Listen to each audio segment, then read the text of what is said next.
దొనకొండ ప్రజలకు బూచపల్లి కుటుంబం రుణపడి ఉంటుంది. ప్రకాశం జిల్లా దొనకొండ పట్టణంలో శనివారం రాత్రి బూచపల్లి నందిని ఎన్నికల ప్రచారం నిర్వహించారు. ఈ సందర్భంగా బూచపల్లి నందిని మాట్లాడుతూ బూచపల్లి కుటుంబం పైన దొనకొండ మండల ప్రజలు చూపించే అభిమానానికి మేము ఎల్లప్పుడూ రుణపడి ఉంటామని అన్నారు. రానున్న ఎన్నికల్లో బూచపల్లి శివప్రసాద్ రెడ్డిని గెలిపించాలని నందిని కోరారు. ఏదైనా తప్పులున్నా ఏదైనా మాట్లాడకూడదు మాట్లాడినా క్షమించండి. వేదికపై ఉన్న ఎంపీపీ గారికి, ఎంపీటీసీ గారికి, కృష్ణారెడ్డి అన్నకి, అక్కకి అందరికి నా నమస్కారాలు. పొద్దున్నుంచి మండు టెండ్ అనుకోకుండా నాతో పాటు ఎంత మంది మహిళలు నడిచారంటే అడుగులో అడుగు వేసి వాళ్ళు అంత ఎండ ఉన్నా కూడా చిరునవ్వుగా అక్కరా వెళ్దాం అని అంత సపోర్ట్ గా నాతో పాటు నడిచినందుకు అమ్మా మీరందరికీ పేరు పేరున శిరస్సు మంచి నమస్కారాలమ్మా. నా కష్టాన్ని కూడా పంచుకొని నాతో పాటు ప్రతి గడపకి వాళ్ళంతా ఆనందంగా మా శివన్నకు ఓటేయండి, మా బూచేపల్లికి ఓటేయండి అని చెప్తున్నారంటే అది కేవలం మావయ్య గారు ఆ రోజు దొనకొండ మండలానికి ఫస్ట్ ఆయన నాతో ఎప్పుడు అనేవారు, అమ్మా ఒక్కటే గుర్తుపెట్టుకో, దొనకొండ మండలం అనేది నా మానస పుత్రిక లాంటిది.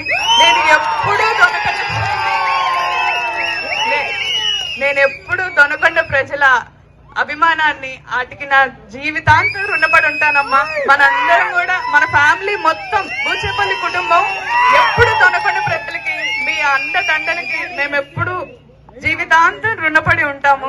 అందరికీ చెప్తున్నాను, మామయ్య గారు చెప్పింది ఒకటే, మా కుటుంబం మాకు నేర్పించింది ఒకటే, ఆకలిలో ఉన్న వారికి కడుపు నిండా అన్నం పెట్టడం, కష్టంలో ఉన్న వారికి